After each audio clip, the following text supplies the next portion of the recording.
A paz do Senhor Jesus, sejam muito bem-vindos ao programa Nova Mulher. E hoje, eu, doutora Neide Nascimento, estarei aqui conduzindo mais um episódio, nosso quarto e último episódio do programa Nova Mulher. Estamos com uma convidada muito especial, que tem um testemunho, ela vai contar algo para vocês importante e também vai trazer para vocês formas de prevenção, formas de identificação de violência doméstica, que é o nosso tema do nosso programa nesse mês de janeiro. E você fica ligadinho aqui nesse testemunho.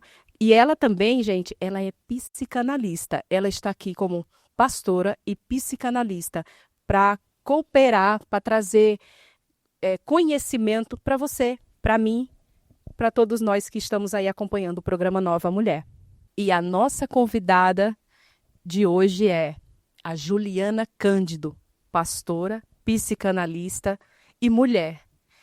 Ela vai estar aqui se apresentando para vocês e contar um pouco da vida dela, do conhecimento dela enquanto profissional, e tem coisa muito, muito boa para nós aqui hoje nesse programa. Não é mesmo, Juliana? Olá, tudo bem? Prazer estar aqui com você, doutora, mais uma vez aqui nesse lugar, nesse programa, né? Na verdade, primeira vez no Nova Mulher, não é isso? Já estive aqui uma vez no Crente Podcast, estive aqui contando o meu testemunho de restauração do meu casamento, onde falei ali, nós conversamos aqui sobre a traição, o perdão e o casamento, como que fica, né, depois da traição, e foi muito interessante, muito importante compartilhar isso aqui. E hoje aqui no Nova Mulher, para poder compartilhar algo, né, falar sobre a vida emocional de uma mulher que sofre a violência e após a violência, como que se segue a vida emocional dessa mulher e da família, né, dos filhos. Sim.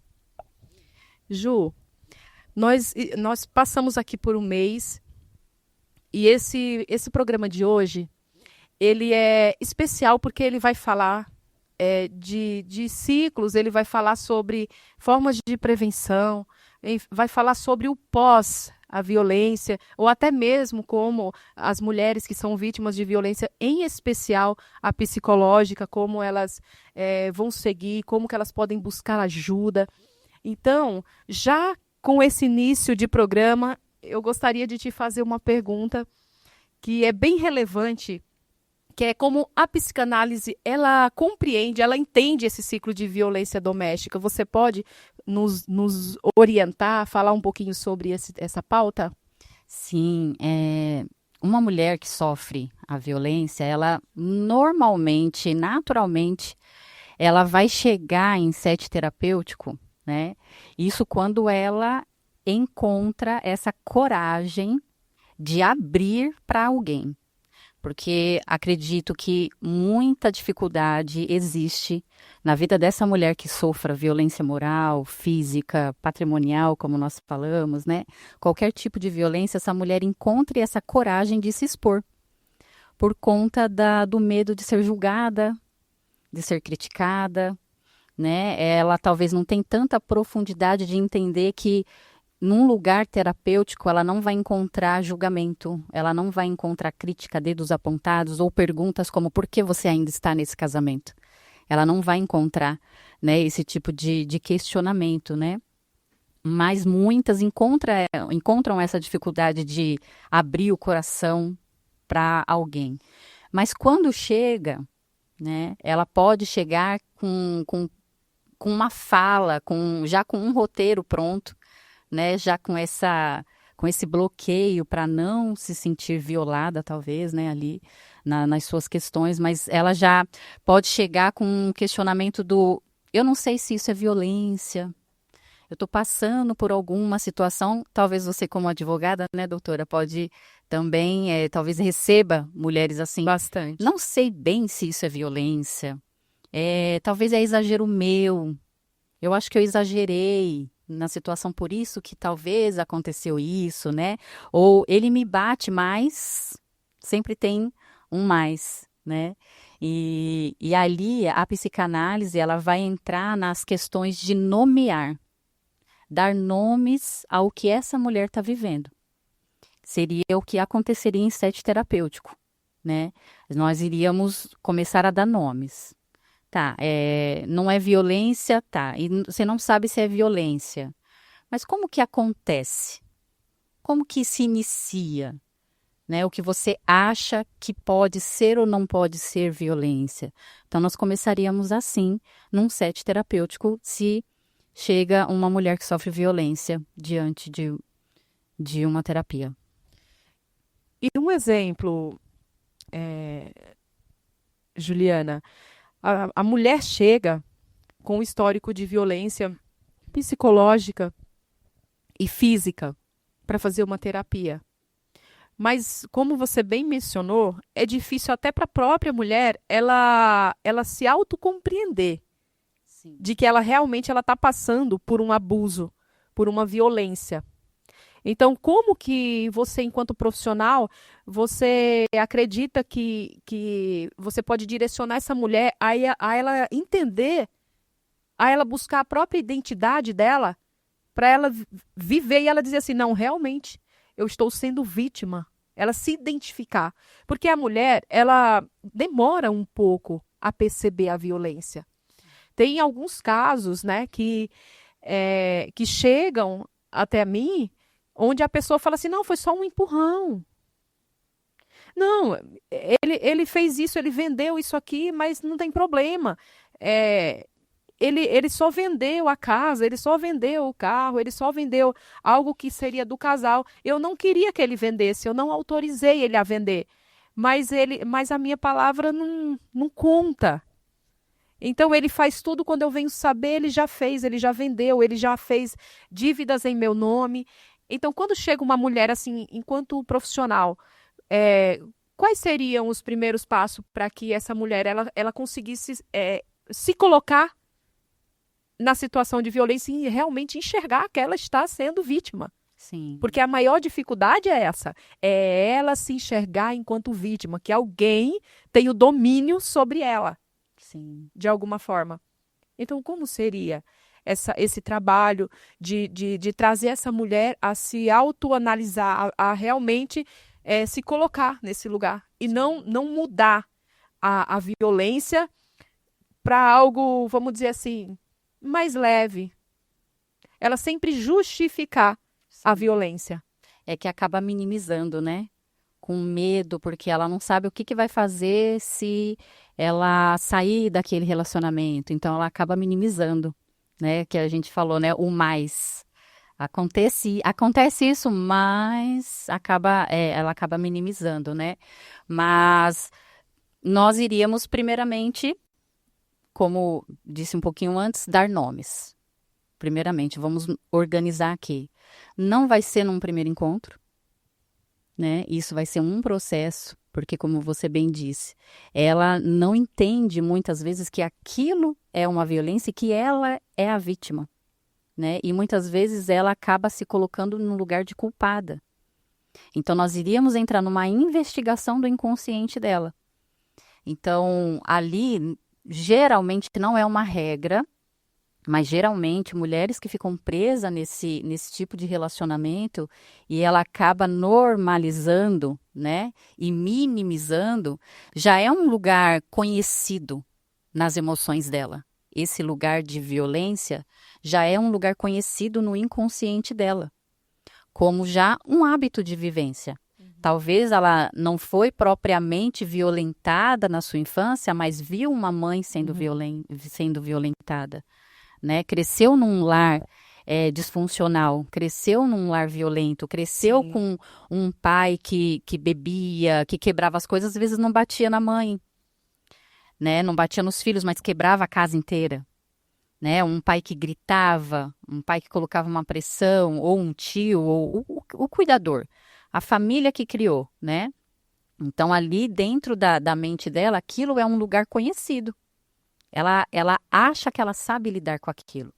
E, de alguma forma, o inconsciente dela traz para o comportamento a forma dela buscar aquilo na vida dela, e não porque ela gosta de ser violentada, E até de ser normalizar, né?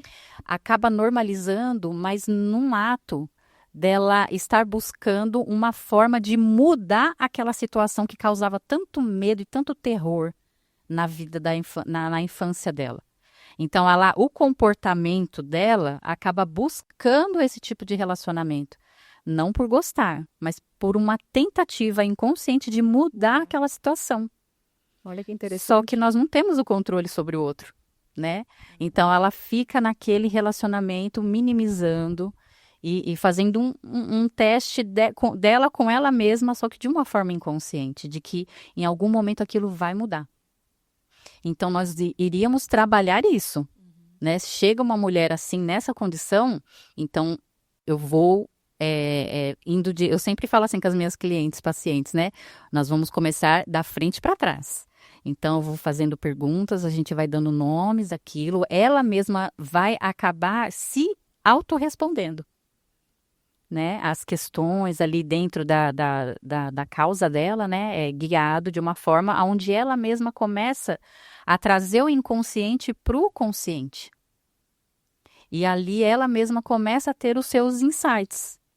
E ali a gente vai caminhando da frente para trás, né? E ela vai começando a entender que ali é um lugar, zona de conforto para ela, mas que é uma mentirinha que a mente dela conta para ela, né? De uma forma dela tentar normalizar aquilo para poder mudar aquela situação.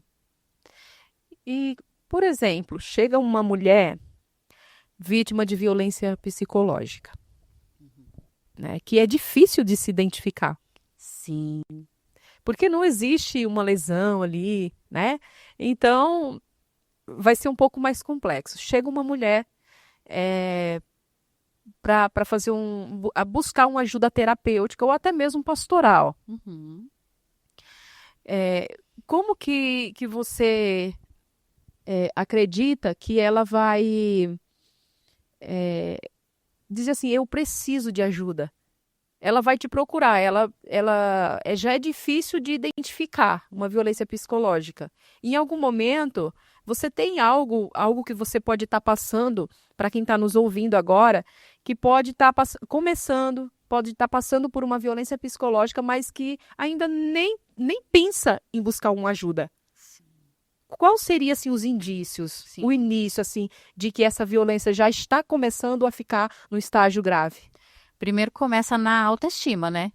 A autoestima dela começa a cair. Então, a fala dessa mulher, quando ela chega, a gente já identifica na forma como ela mesma se apresenta. Quando ela começa a falar dela. Então, ela começa a trazer culpa para ela começa a falar sobre ela, porque eu sou assim. E às vezes não é o que ela acredita que ela é o que falam para ela e ela acaba acreditando naquilo que ela é. Isso já é um sintoma de uma violência psicológica que ela está sofrendo, uma pressão, né? Sim. As críticas, né? Os julgamentos, os xingamentos. Eu atendo uma pessoa e ela vive com ele aparentemente bem, né? Não tem violência física, nada disso, não é assim algo explícito. Mas tudo que acontece de errado com os filhos, até gripe do filho, ele culpa ela. Então sempre é culpa dela. E quando é alguma coisa errada, ele fala o seu filho. Ele fala a sua filha. Olha só. E isso é uma pressão psicológica que ela sofre, né? Então, qualquer coisa, houve um vazamento financeiro na casa, né?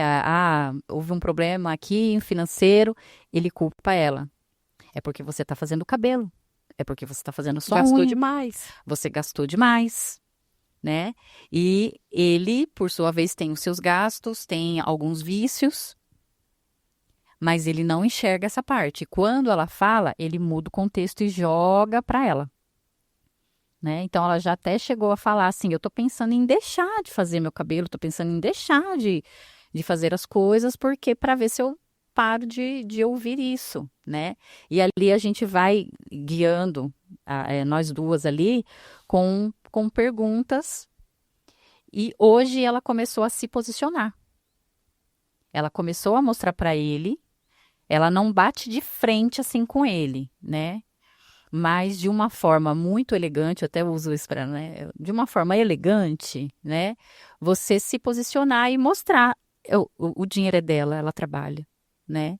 Nem é o gasto Sim. ali propriamente dele, mas de uma forma ela começou agora a se posicionar e começou a continuar a fazer as coisas dela normal. E aí ele chama ela de rebelde, né? Chama ela de insubmissa, que ela não era assim, que agora ela mudou, né? E ela já chegou a se sentir Deve estar tendo culpada. alguma coisa. Sim, ele já questionou essas Você está coisas, se né? arrumando muito. Para quem você se arruma? Exatamente, né? E ela continua. Então, eu acredito que não dar o palco para pessoas, né? Para maridos assim, ele acaba se cansando. Mas veja bem, não tem ali um algo que adoece ela, né? Mas quando é algo que está adoecendo, que ela está deixando de ser ela mesma, que ela se perde dentro dela, ela não sabe mais quem ela é, ela acaba mudando essa identidade, então a gente começa a cuidar da autoestima dela.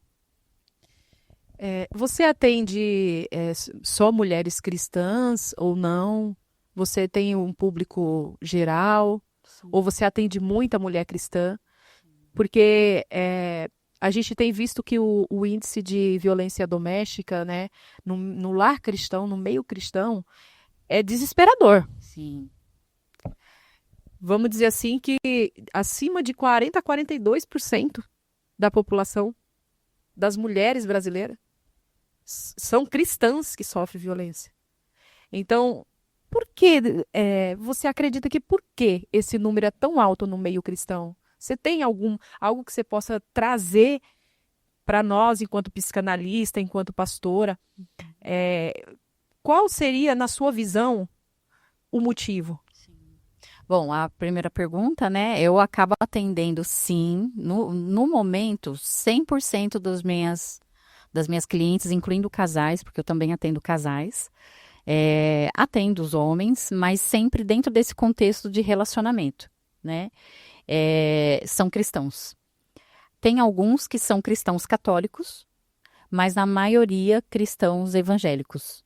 E por enquanto 100%, mas eu não sou fechada a isso, né? Mas já me apresento como uma psicanalista, terapeuta cristã, porque por eu seguir essa linha, né? Ainda mais fui formada também num instituto com base cristã, então acaba que fui levada por esse lado e eu acredito que é muito importante ter essa visão terapêutica, né, da psicanálise, unir a ciência com a fé. Sim. Porque eu já recebi casais cristãos que foram fazer acompanhamento com psicóloga, psicanalista, não cristãos, né, seguindo numa outra linha, e eles foram orientados a fazer algo totalmente contrário à Bíblia, né?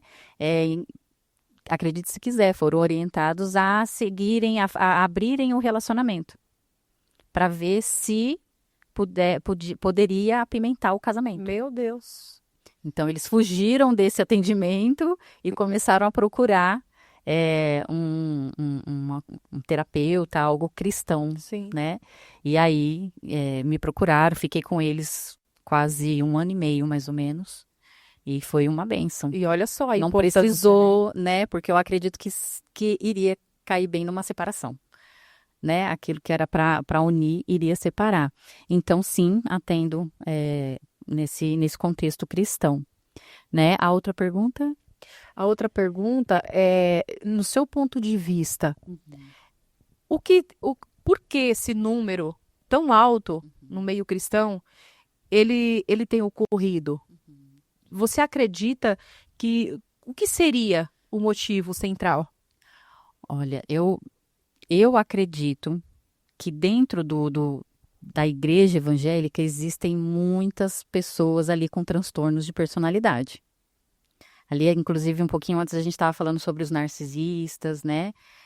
psicopatas, eles estão muito, muito dentro do contexto bíblico, porque isso é uma coisa que eu acredito, tá? Não sei se é uma regra, mas eu acredito que esse contexto cristão dá poder para esse tipo de pessoa que tem essa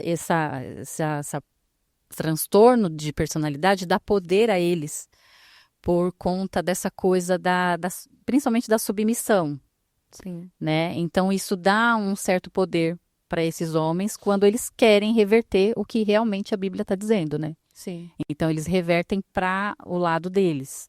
E essa questão do poder, não é que é porque é crente que é violento, né? Eles são violentos e se tornam e vão para a igreja, ao contrário, né? Até porque quando você bem mencionou aqui, né, que quando a gente fala no meio cristão, a gente está falando de todas as pessoas que acreditam em Cristo e que buscam seguir os princípios de Cristo. A gente está falando não de igrejas ou de ser crente diretamente, mas vamos dizer assim, de uma classe de pessoas, até mesmo porque o percentual, né, de violência que realmente foi trazido aqui é no meio cristão, das pessoas que deveriam seguir os princípios bíblicos, independente da religião. Sim.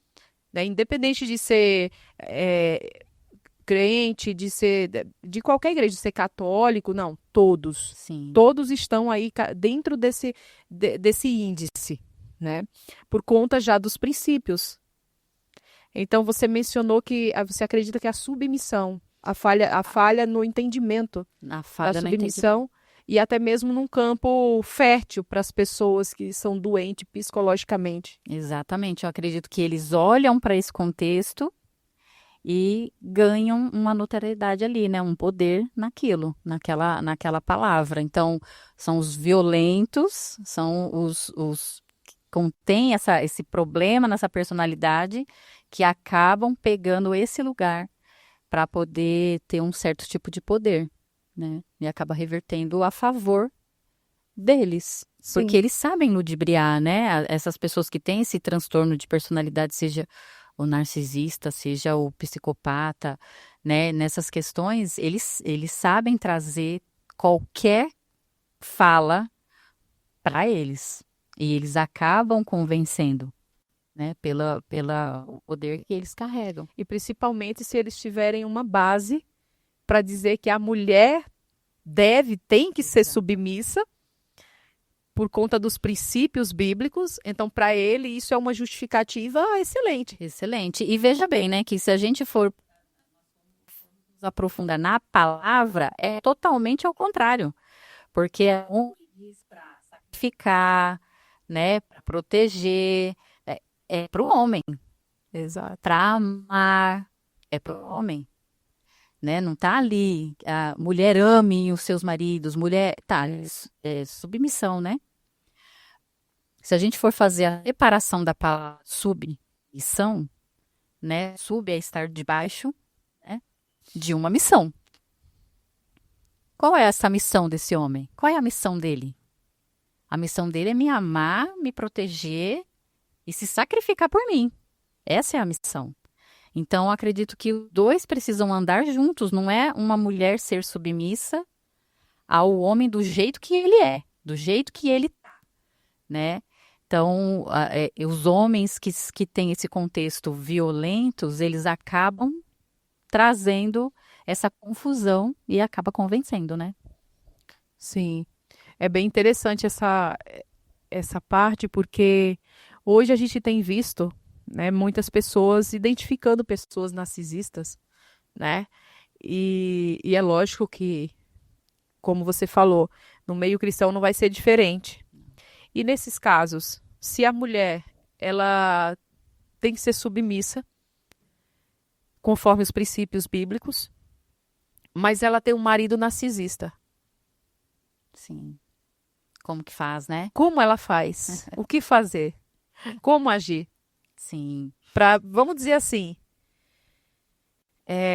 para não chegar no limite de um divórcio.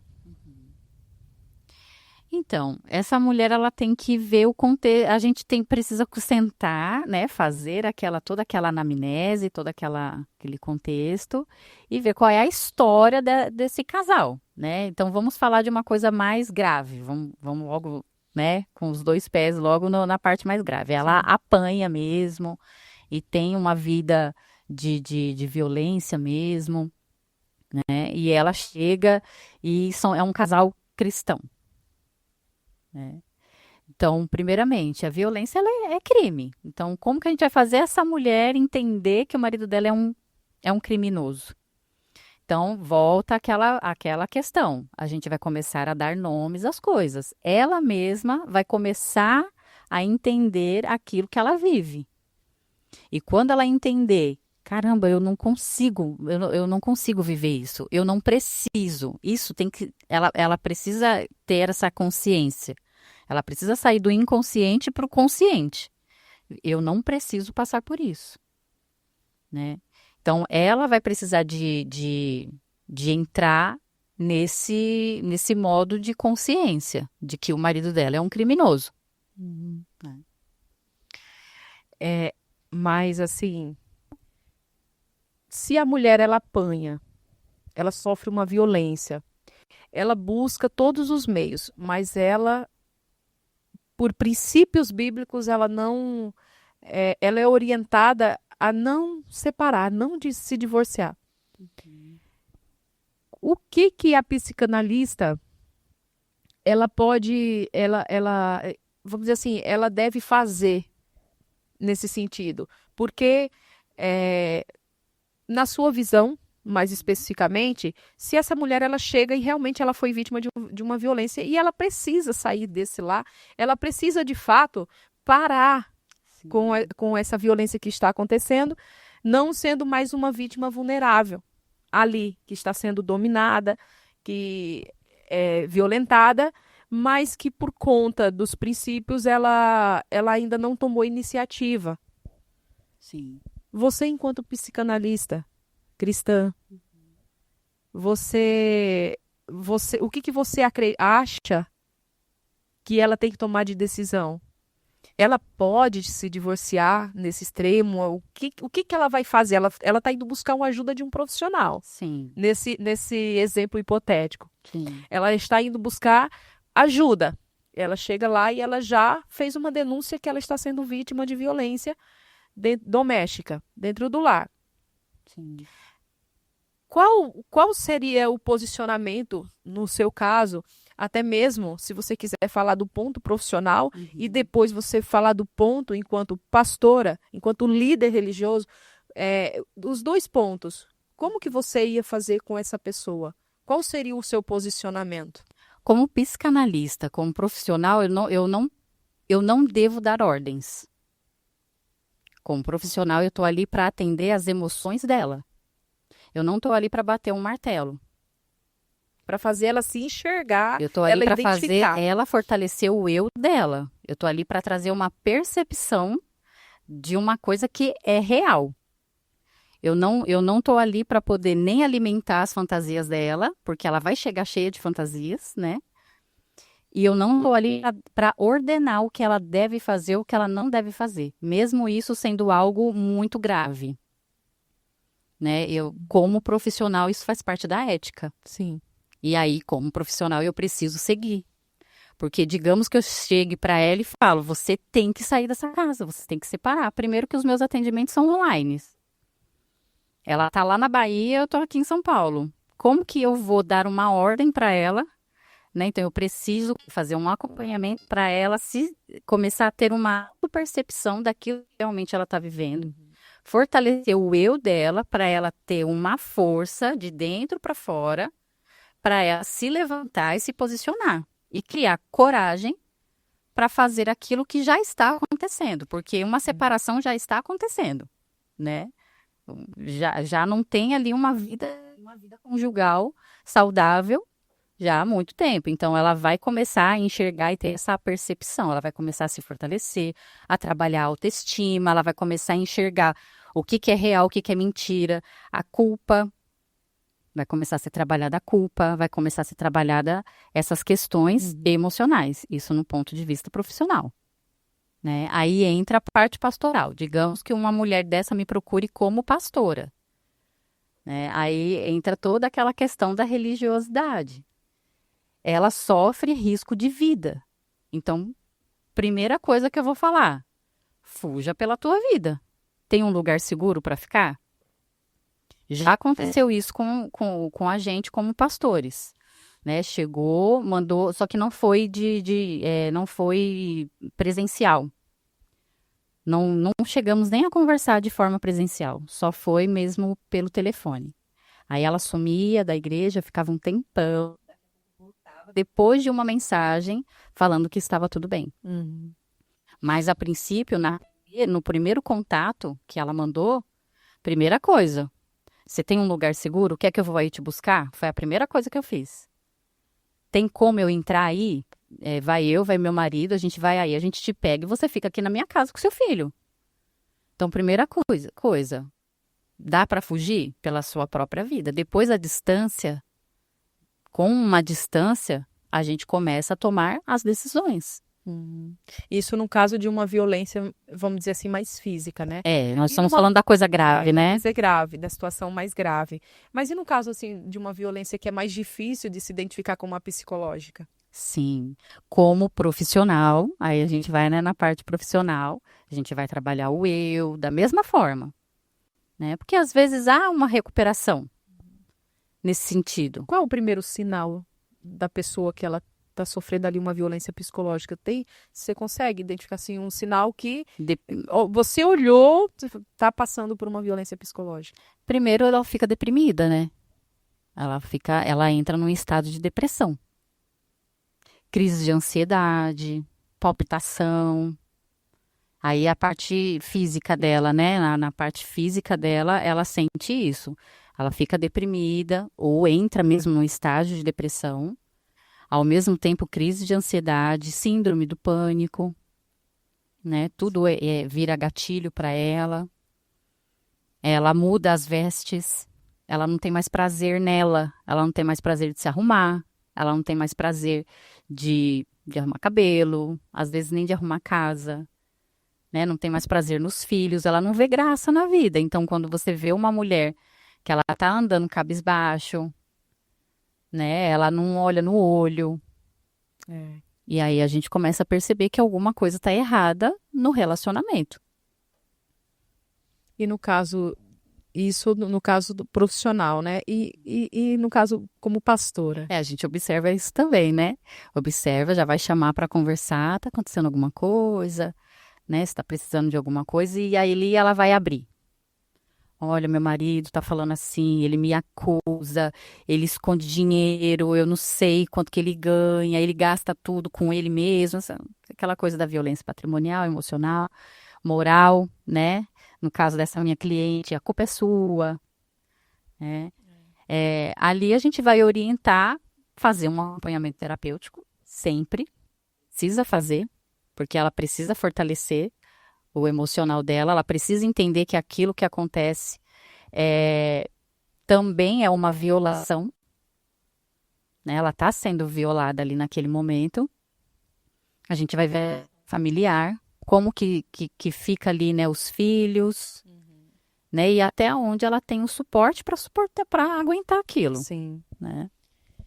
E de que formas as interpretações equivocadas, assim, de submissão, ela pode manter a mulher ali num lar, num relacionamento abusivo? O que você consegue ver nesse sentido? A gente até, né, eu quero falar aqui de um versículo, deixa eu ver se eu encontro, que a gente fala sobre o crente, o descrente.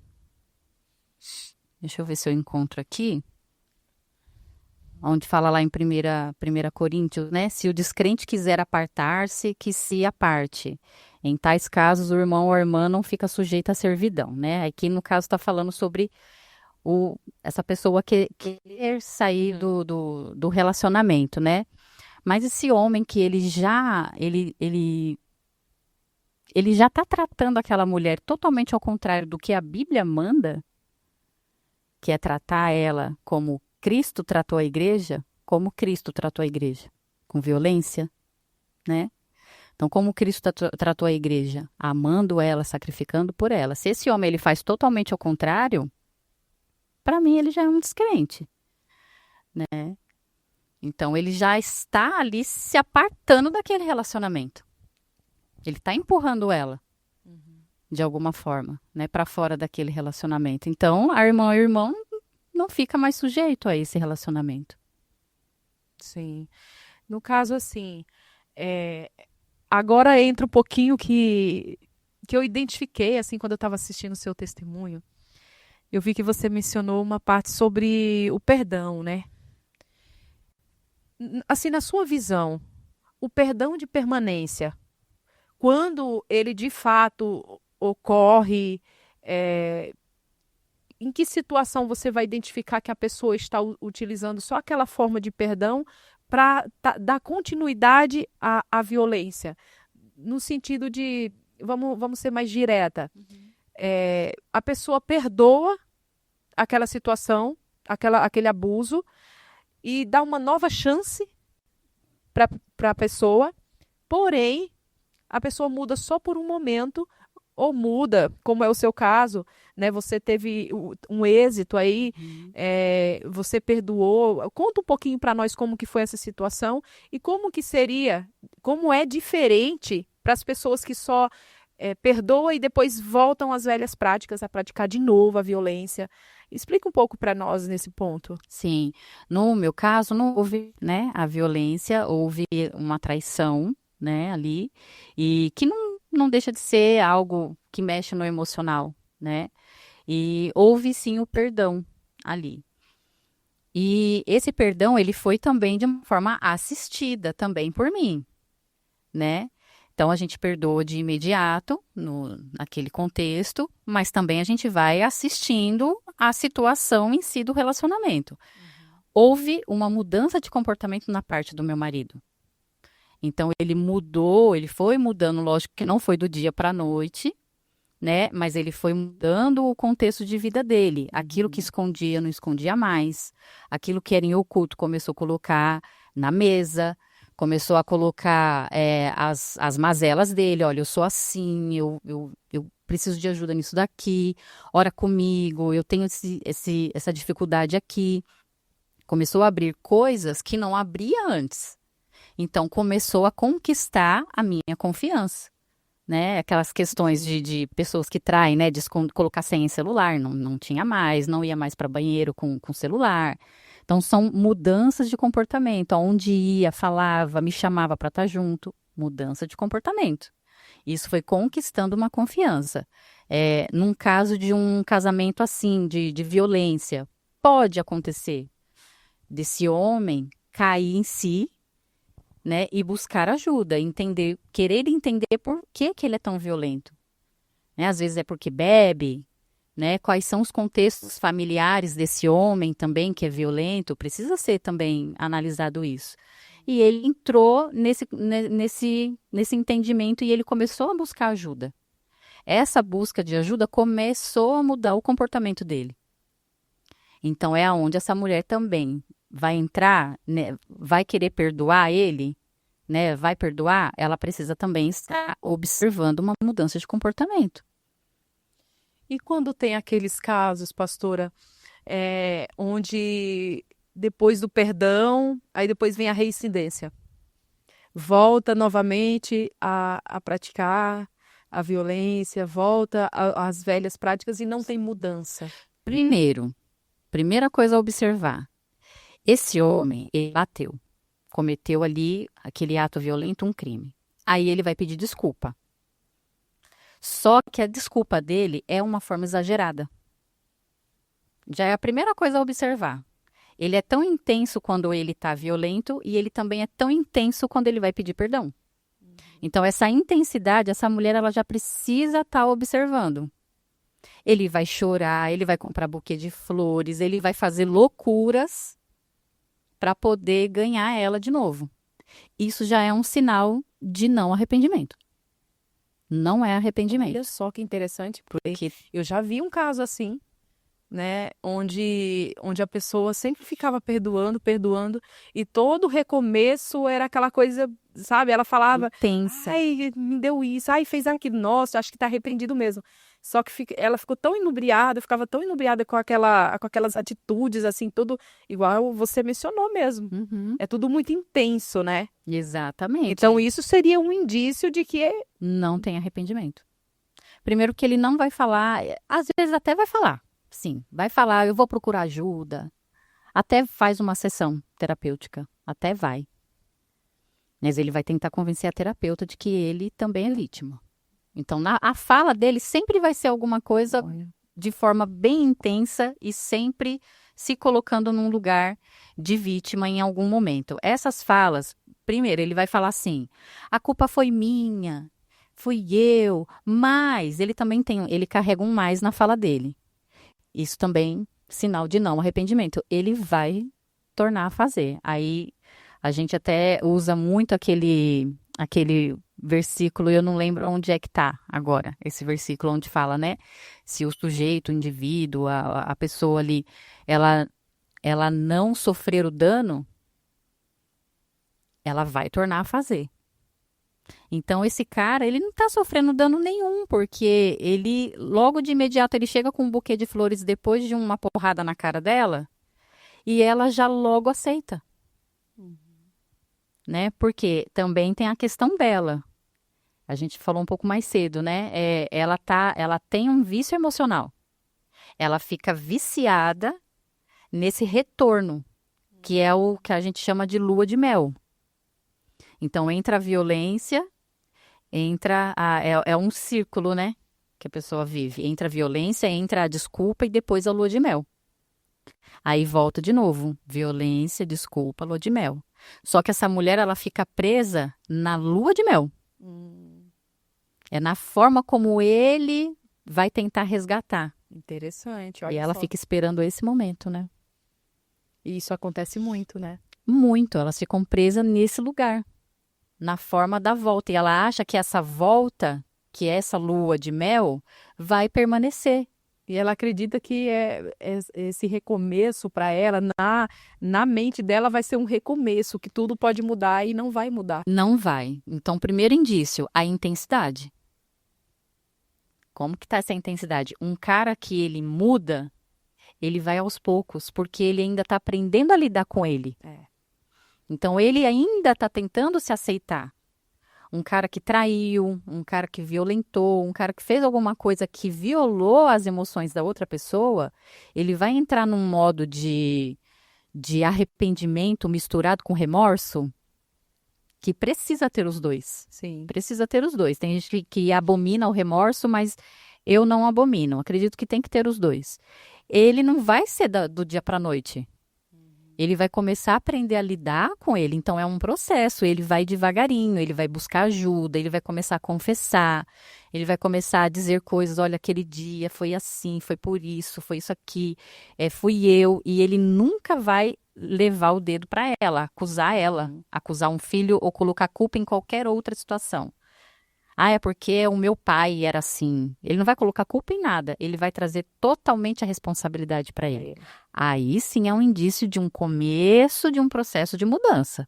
Então, aquelas pessoas porque eu até já ouvi, aquelas pessoas que falam assim, ah, eu vivi isso aí, eu passei por isso, e tô aqui, Tô viva. tô viva. Então, lá na minha família, meu pai me tratou assim, minha mãe lá era tudo assim.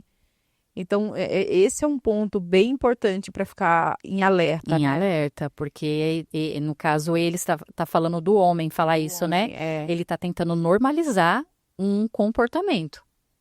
Então, não vai haver mudança aí. De forma nenhuma. É igual você falou, né? Tem um processo, tem um tempo aí para ele olhar para dentro dele e falar, não, eu errei, eu preciso mudar isso aqui. Isso. Esse é o primeiro indício de uma pessoa que quer mudar. Então, olhando por essa ótica, a pessoa que ela diz assim, não, eu só fiz isso porque você agiu de tal forma. Ela, de maneira alguma, também, ela não está buscando trazer essa responsabilidade para ela. Isso aí é perigoso também. Isso é muito perigoso. Vai ser um falso perdão, né? É o Assim, falso perdão. Uma das coisas que fez, né, como você falou, para eu contar só um pouquinho, mas uma das coisas que fez com que eu começasse a olhar para o meu marido dessa forma, assim, vai valer a pena. Vai valer a pena a gente continuar? Porque também eu tinha respaldo bíblico para sair, né? Então, vai valer a pena eu continuar. Foi exatamente essa fala. Essas várias vezes, né? Ele nunca chegou e falou assim: eu traí, eu te traí por causa disso. Eu te traí também? Você chata? Também faltava isso, faltava aquilo? Ou então foi ela que deu em cima de mim? Ela que ficava? não tinha em casa. Nunca, nunca houve esse tipo de conversa quando houve a confissão. Então, eu traí porque eu quis. Eu quis, eu tava com isso no meu coração. Se não fosse ela, ia ser outra. Não foi porque foi ela. Se não fosse ela, ia ser outra. E se não fosse a outra, ia ser a outra. Eu estava nesse lugar de querer te trair. Simples assim. Parece algo seco e muito direto, mas foi a verdade. Porque não Foi tinha a cura, outra. né? E aquilo era um sinal de cura, né? E assim, quero mudar. Eu não quero ficar nesse lugar. Eu quero mudar. Você me ajuda? Foi basicamente isso a nossa conversa. Então, aí já é um sinal, né? Pode ter manipulação? Pode acontecer de um cara chegar e falar um texto desse e ele, na verdade, ele está manipulando, mas ele vai dar indícios nos comportamentos dele ao longo do dia a dia. Então, essa mulher vai entender que realmente ele não quer mudar. Ele não quer mudar e ele quer ficar nesse lugar de homem violento, porque isso dá o poder para ele. Ele se sente poderoso nesse lugar. É a única forma que ele se sente poderoso. Porque geralmente homens violentos não são poderosos lá fora, eles são dentro de casa. É. Lá fora eles são, em algumas situações, até as melhores pessoas para se relacionar ali com amigos, com... Ele obedece pastor, ele obedece chefe, ele faz coisas que o pastor dele, nossa, que ele poderia falar um nãozão bem grande pro pastor dele, mas ele não fala, ele é submisso, é o cara legal. Mas lá dentro de casa é onde ele mostra o poder dele. Então, se ele tem esses comportamentos, não vai ter mudança. Voltando para um tema assim, ainda um pouco bem distorcido, né, no meio cristão, voltando ainda para a parte da submissão, Uhum. para que a gente consiga transmitir para as mulheres, para as Clareza. pessoas que estão nos assistindo agora. A sociedade, ela, principalmente, não somente a sociedade, mas especificamente no meio cristão, a palavra submissão, ela ainda está sendo muito utilizada para justificar os abusos. Sim. E o que que a gente pode falar para as pessoas que estão nos ouvindo, para as mulheres agora, ou até mesmo para os homens que estão nos ouvindo agora, como uma forma de desconstruir esse discurso, assim, biblicamente e psicanalisticamente. Uhum. Como que a gente pode desconstruir essa interpretação distorcida da submissão? Porque muitos abusos ocorrem por isso. Sim, que ela tem que estar debaixo dali, daquela E ordem, tem né? que aguentar. Só que aí ele está causando ali esse abuso. Primeiro que ele está cometendo, como a gente já falou, crimes, né? Então ele é um homem criminoso. Como que eu vou ser submissa a um homem que é criminoso? Então não existe submissão nisso. Aí fala, então o que que essa mulher vai fazer? Ela vai bater de frente? Se ela bater de frente com ele, pode ser que chega num contexto até pior do que um simples tapa. É o feminicídio, né? Pode acontecer coisas piores. Então, é onde essa mulher precisa, sim, pedir ajuda, num lugar seguro, né? De repente, até ocorrer ali pela denúncia, né? Sim. Só que ela tem que estar muito consciente de que, a partir daquele momento, ela não vai voltar mais para casa. Ela tem que estar decidida nisso também. Né, a gente estava comentando dessa pessoa que veio pedir ajuda para nós uma vez, e aí a gente ofereceu ajuda para ela e tal. Até perguntei se ela queria que a gente fosse com ela na delegacia. Foi a primeira coisa que eu falei. né? Como pastora, como mulher, eu ofereci essa ajuda para ela. Ela não quis. Então depois ela conversou comigo. Não, mas é que ele sempre foi assim. Ele já fez isso com a mãe dele já. Meu Ele Deus. já agrediu a mãe dele, É. né? Então, e ainda assim eles eram namorados. Mas ela viu que ele era num contexto violento. Mas ela achou que com ela talvez não iria ser, E né? assim, você consegue explicar um pouco mais sobre essa parte que eu te falei, sobre a gente desconstruir essa falsa interpretação da palavra submissão no contexto bíblico e no contexto da psicanálise. Sim. Bom, como eu falei, né? É ser submissa a uma missão, estar debaixo de uma missão. Então, essa submissão, ela tem que andar junto com a missão do homem. Ele tem que estar também debaixo da ordem bíblica. Aí a submissão, ela funciona, ela existe. É porque é muito importante as pessoas entenderem que missão é essa? Cuidar, amar, proteger, se sacrificar a ponto de dar a vida pela mulher dele, Como Cristo. como Cristo deu pela sua igreja. Então, se esse homem ele não está disposto a deixar o orgulho dele de lado, a deixar o ego dele de lado, a buscar uma ajuda, porque ele pode entender, poxa, mas eu vim de um contexto familiar assim. Então ele acredita que é assim que um marido deva ser, que o marido não tem que dar satisfação, que o marido não tem que compartilhar a vida financeira, que o marido tem que colocar essa mulher no lugar, né? Que o marido tem que ser, que para ser homem ele tem que ser grosso, ele tem que dar soco na parede para poder colocar essa mulher no lugar. Ele cresceu num contexto assim. Sim. Mas aí ele começa a entender biblicamente que não é assim. Então ele fala: não, eu não vou ser igual ao meu pai, né? Eu não vou ser igual, eu vou ser diferente, eu quero desconstruir isso. Aí a gente ele está começando a entender como funciona ser um marido bíblico. É, porque é muito fácil dizer assim para mulheres, sejam submissas aos seus maridos. É muito fácil a gente ouvir, a gente escuta muito isso. Sim. Mas, vamos dizer assim, vai ser submissa a qual missão? A qual missão? A destruir seu lar, Exato. a destruir sua família, a desencaminhar os filhos, Exatamente. a ir Porque para os vícios. está deixando um legado nessa família. Esse homem, nesse contexto violento, ele está deixando um Sim. legado, né? Então, e o sacrifício do marido? Por que não se fala que ele precisa se sacrificar? Né? Vou dar um pequeno exemplo aqui. Por exemplo, meu marido, ele é quieto, ele é mais... eu trabalho com questões de temperamentos, né? Então, tem aquela coisa do fleumático, do sanguíneo, do colérico, enfim.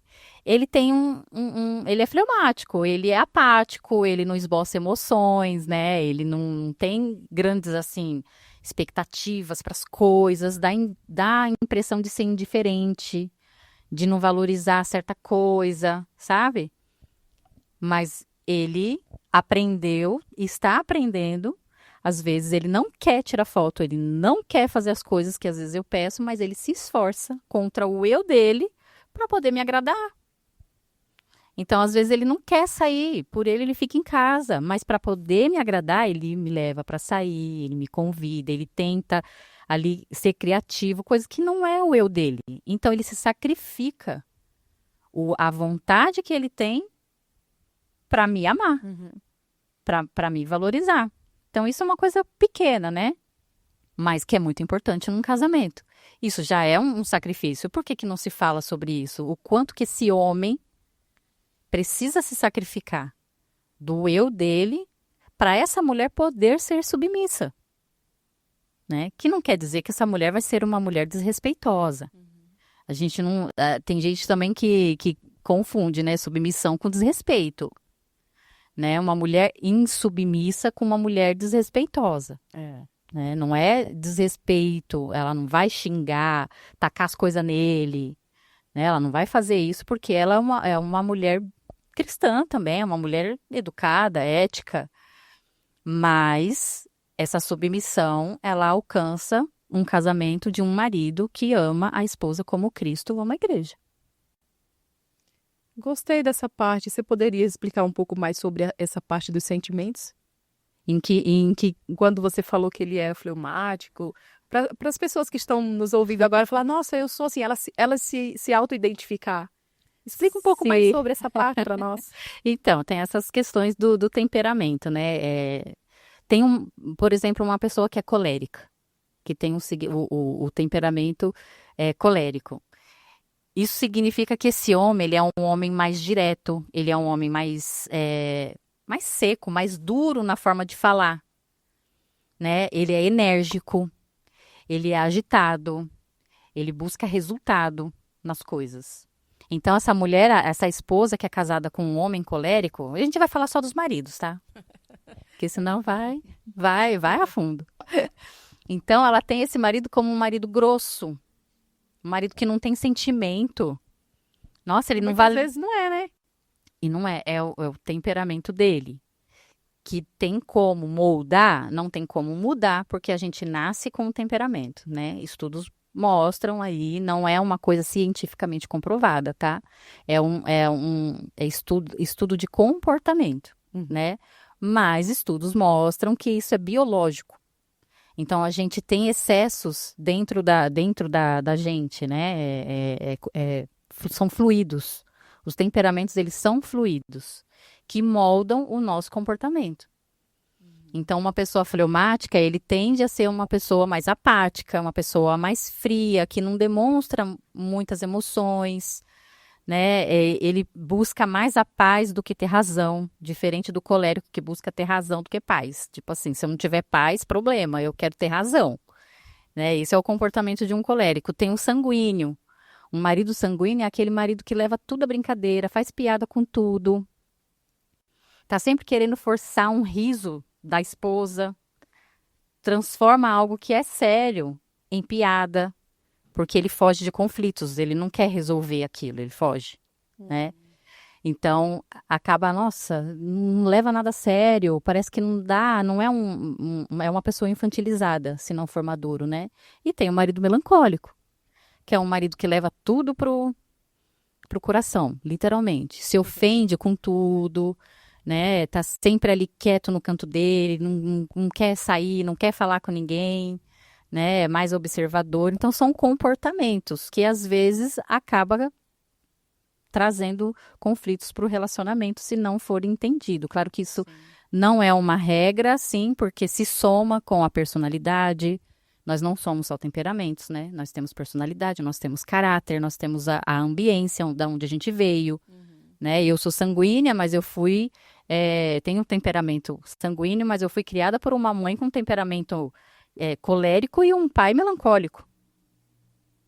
Então, são dois ali totalmente diferentes que me formaram. Então, tem coisas dentro de mim, né, que tenho com um pouquinho do comportamento deles. E casei aos 14 anos, porque eu casei com 14 anos com meu marido.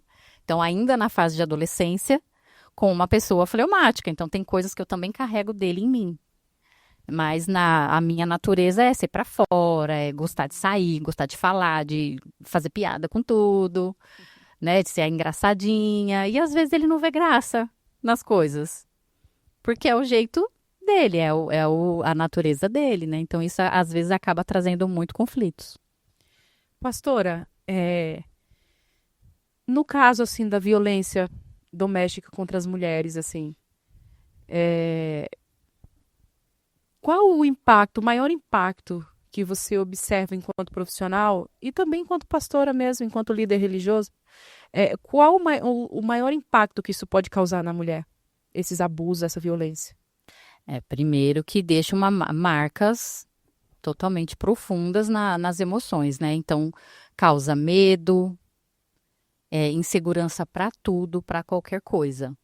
Só dela pensar em qualquer coisa, ela já vai ter medo de apanhar, por exemplo. O filho quebrou um copo, aquilo para ela já vai ser algo gigantesco. Como que eu vou explicar que quebrou o copo? Como que eu vou? Então, causa essa opressão dentro dela 24 horas, né? Então, os impactos na vida emocional são as doenças emocionais que podem ocorrer na vida dela, né?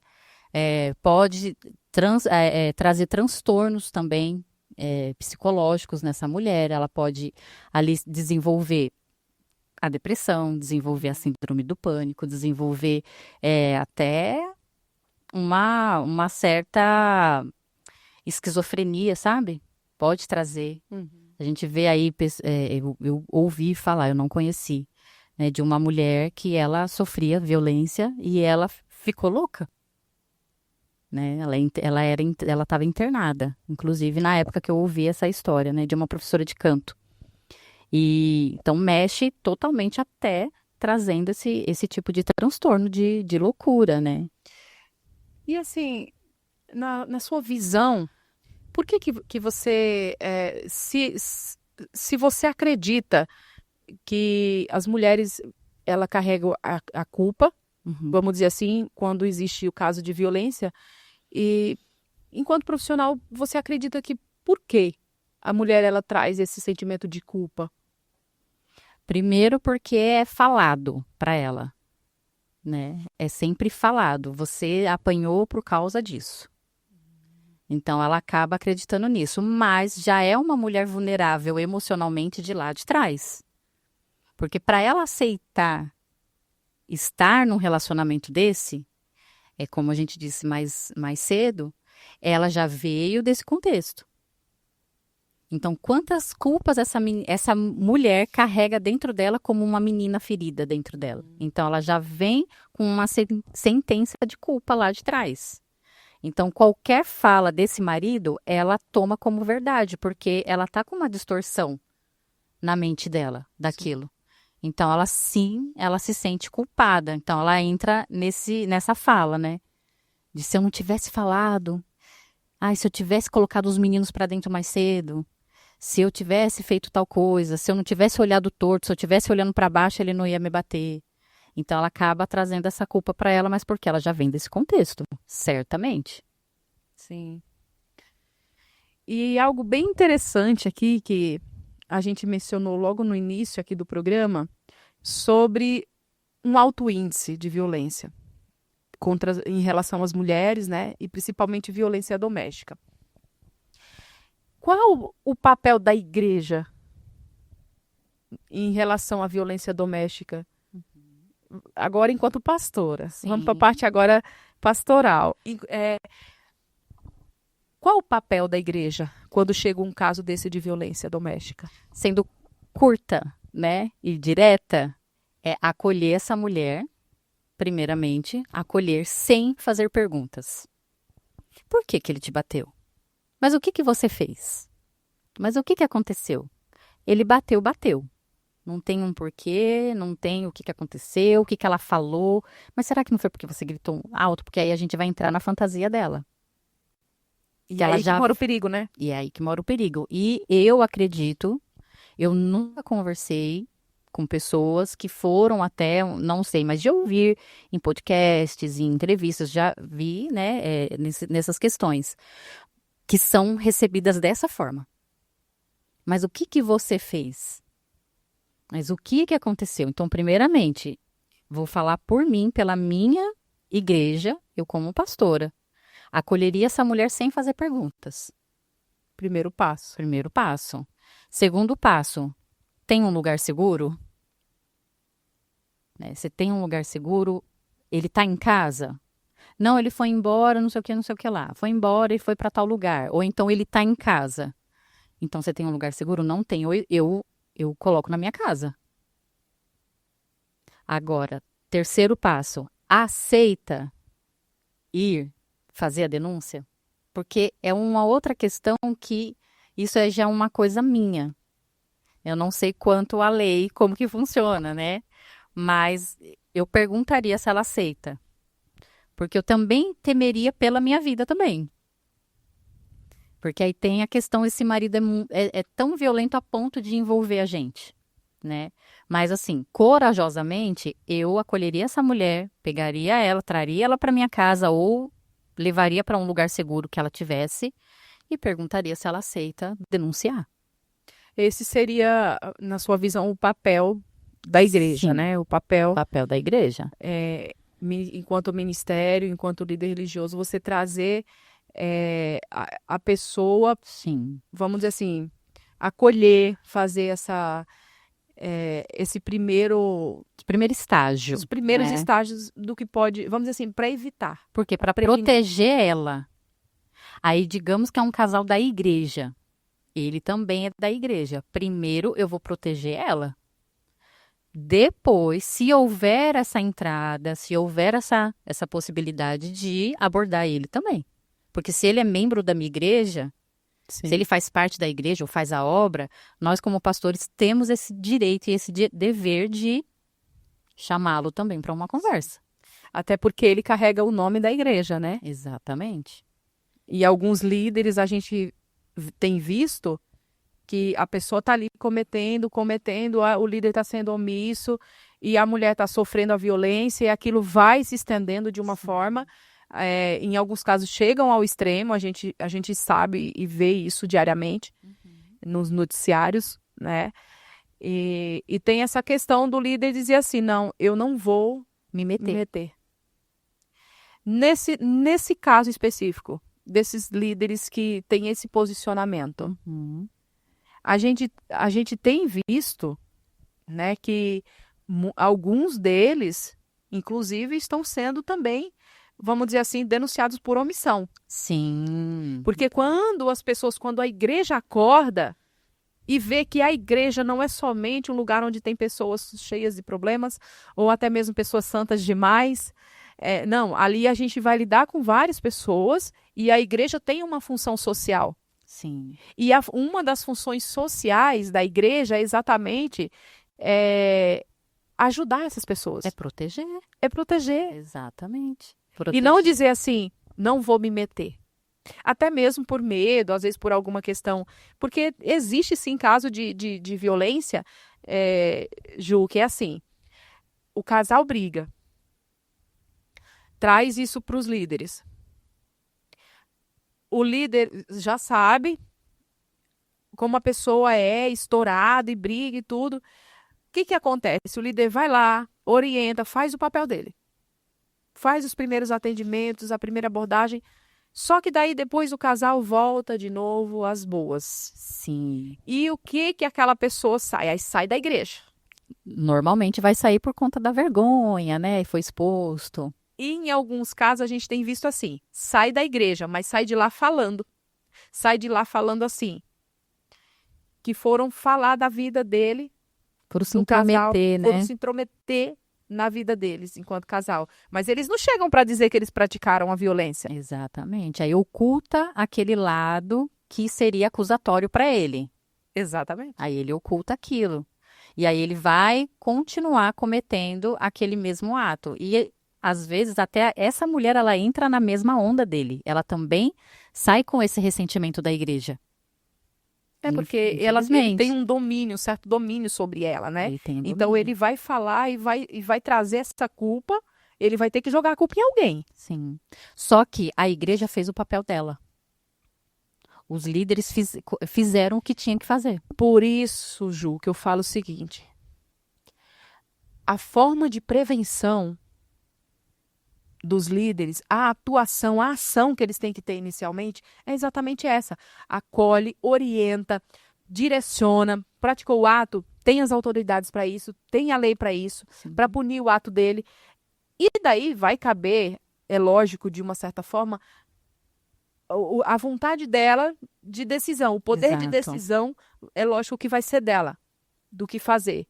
Se ela vai ao extremo, quando é um caso que o marido abandona no lar, e ela vai realmente entrar com divórcio aí, porque ele já o abandonou, ele já o Sim. repudiou, né? Então, já inclusive abandonou os filhos, a esposa, tem deles que some, desaparece. Já nem provê mais, já não é mais faz, provedor. já não faz o que deveria fazer. Uhum. Então, nesses casos assim, a gente sabe que a igreja, ela tem, pelo que você falou, esse seria o posicionamento da igreja. Sim, de cuidar, de Mas acolher ela. se eu falar para você que uma boa parcela não tá fazendo isso por falta de orientação, por falta de entendimento do tema. Sim, de distorcer, né? E acaba acusando ela de uma mulher sem fé, de uma mulher que não ora. Você tem que orar, Orar irmã. mais. Tem que orar mais. E essa mulher tá ali sendo oprimida, as emoções, ela tá caindo cabelo, tá ficando doente, né? Ela tá psicossomatizando nela, Sim. né? Em algumas vezes, até a falta de orientação de buscar profissionais para se tratar. Porque até então ainda se encontra um tabu. Porque também procurar terapia é falta de fé. Procurar terapeuta, procurar psicólogo, né? Seu psicólogo é Deus. Advogado, tudo que busca, assim, né, em algo, né, um advogado, na lei, na terapia, é falta de fé. E não é. Não é? Então, essa pessoa é diagnosticada com câncer, então ela não pode fazer quimioterapia, que é falta de fé. Mas um problema emocional, um problema conjugal, ela não pode buscar ajuda, porque é falta de fé. Né? Então, isso ainda é um tabu. E isso é uma mentira manipulada biblicamente, também pode se ocorrer, porque esse líder, esse pastor, ele também quer ter o poder só para ele. Ele quer resolver aquela situação. Né? Então, acaba também, pode ser falta mesmo de conhecimento, de sabedoria mesmo, cultura, várias questões, mas também tem uma manipulação. Até aquele líder dominador, né? Dominador. Então, vai procurar ajuda em psicólogo?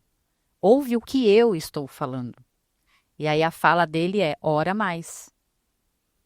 Né? Mas não chama esse homem para conversar, porque ele é o cara legal na igreja. Ele é o cara legal. Ele não demonstra aquilo e acaba desacreditando da mulher, porque é aquela distorção da palavra, né? Que a mulher não tem voz, que a mulher ela é desacreditada. Mas se a gente for olhar para Jesus, né? Como Jesus olha as mulheres, né? Com tanto amor, com tanto zelo, né? Tanta validação, né? Inclusive, Jesus, ele traz esse reforço da figura feminina, né? Tanto, assim, de uma forma tão especial. Exatamente. Né, que deu a honra de uma mulher, né, vê-lo. Então, quando ninguém acreditava mais, quando todo mundo desacreditava, uma mulher acreditou. Exatamente. Que ele tinha ressuscitado. Mas os líderes, os que são manipuladores, né, que sofrem esses transtornos e tal, eles tampam os olhos para isso e reverte a favor do poder que dá para eles, né? Sim. Você acredita que falta preparação das igrejas, no geral? Muita preparação. A gente é a favor a gente fala assim, né? Se um dia a gente for levantar alguém como pastor na nossa igreja, porque a gente tem esse contexto, né? For receber alguém, fazer investigação. De onde que veio essa pessoa? Com certeza. Antecedentes criminais? Com certeza. Emocional. Como que são as emoções dessa pessoa?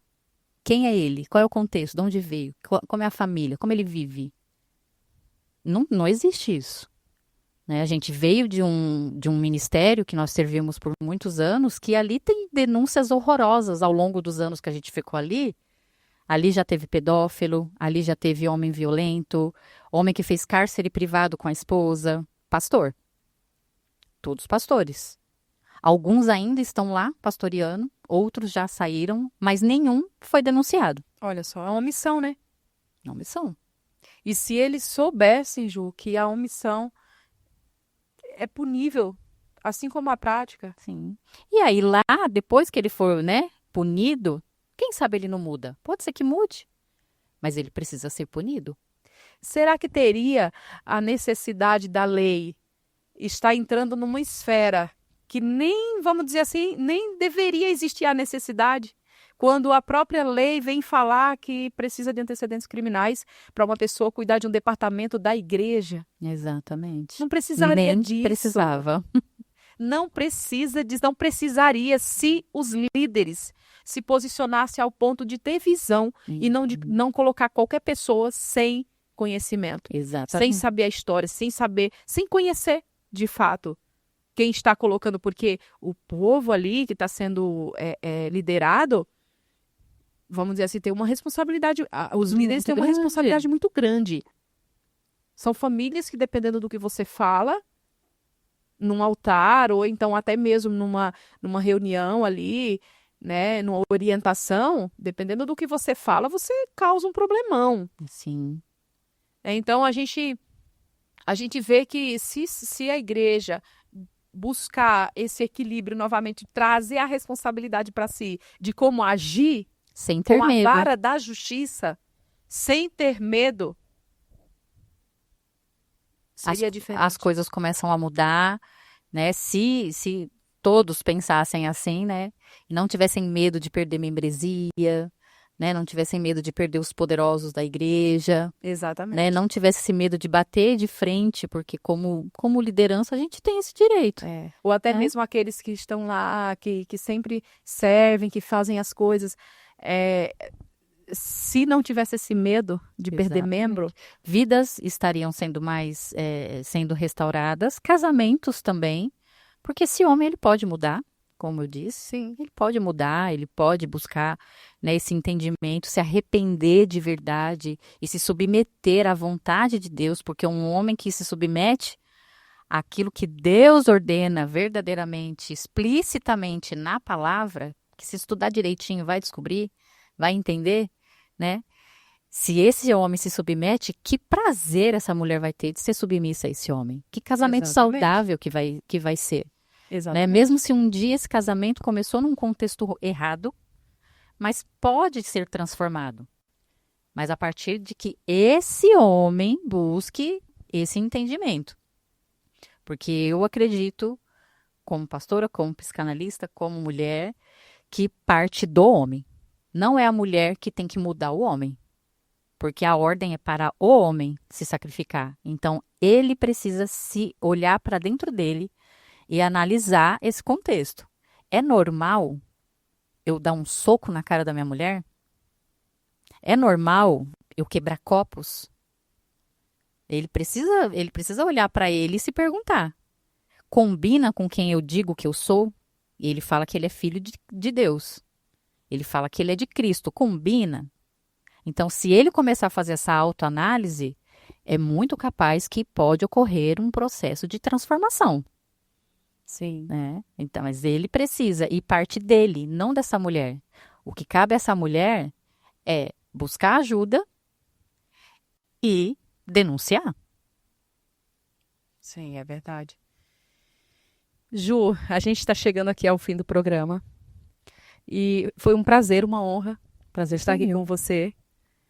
E gostaria de passar para as pessoas as suas redes sociais. Fala um pouquinho do seu trabalho.